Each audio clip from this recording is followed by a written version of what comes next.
Greetings, my friends. Welcome to my channel. Thank you very much for all your support, for all your views, and I hope everyone's okay. Today, I did a good amount of work in the studio. I'm really tired now, and it's time to wrap things up and just go and relax. So before I go, this is a short little video to show you some of the ships that I've been working on, and these are still not finished. These still have to be painted, but I added a lot of details to these. You can see a small gun there.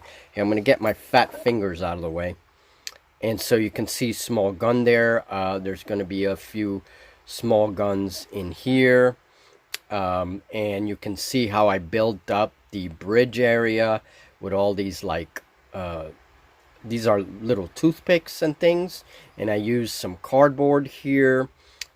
Usually when I do these kinds of things, I use a wide variety of materials.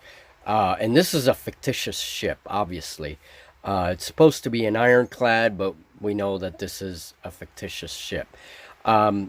Here are the smokestacks, and then I added, there's this little section there, a little platform of cardboard that you see there, and a little platform over here, and then there's a little ladder as well. I added those little ladders. That really gives the model a lot of detail, a lot of cool detail, and when everything gets painted up, it's gonna look cool. Usually this section here, this platform, they would put a lifeboat or something. I'm probably not gonna do that. It's also a walkway for crew to get from place to place, right? And it just gives the model a really cool look to it. It looks complex. It looks like it could be a cruiser, that sort of thing. These cannon move, as you can see. They have motion. Okay, there you go. And I made the cannon out of these thumbtacks that I had, and the turret, rather. The turrets I made out of those thumbtacks, and they work really well. Here's the side view, and I added some detail to the hull, and I'm gonna continue.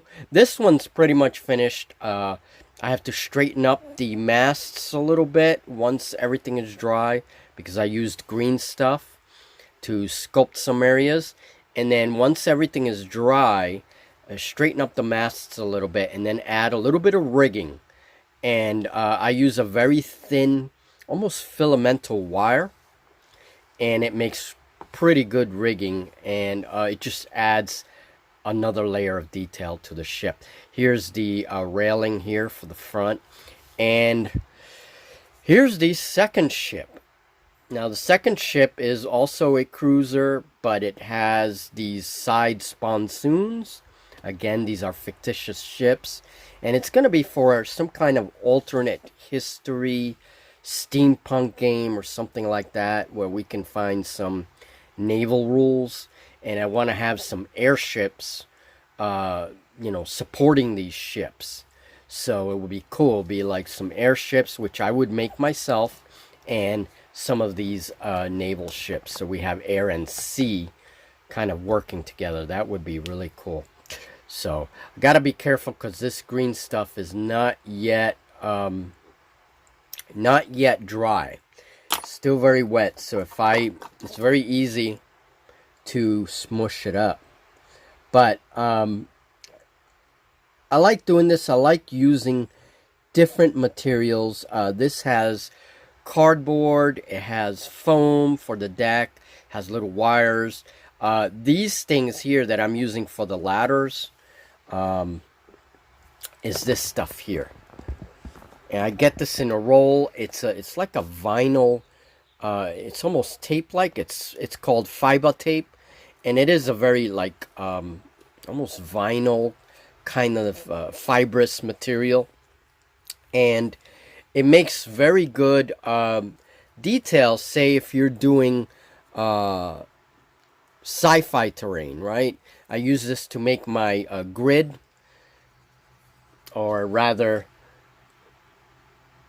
my floor paneling for sci-fi terrain. I use it for a lot of different things. And for the ships, it works as an excellent railing.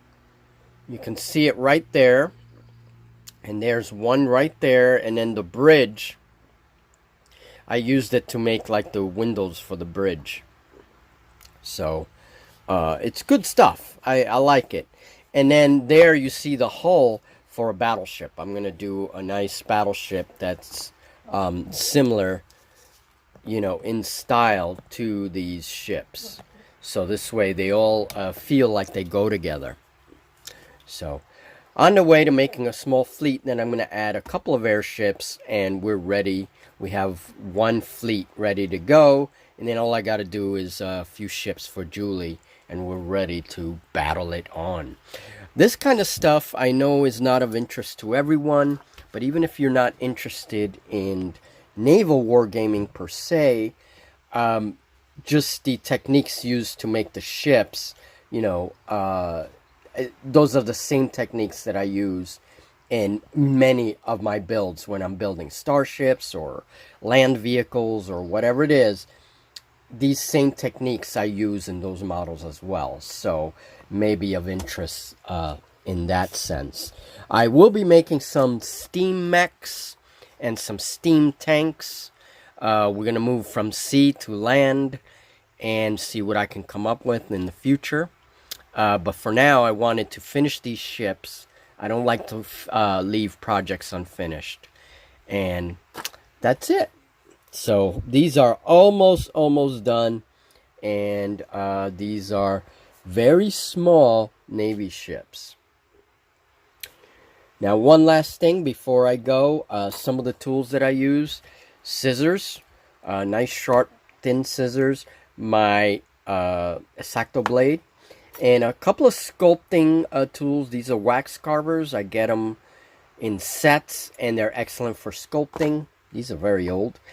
And for these ships, definitely tweezers, because I work with some very, very tiny pieces here.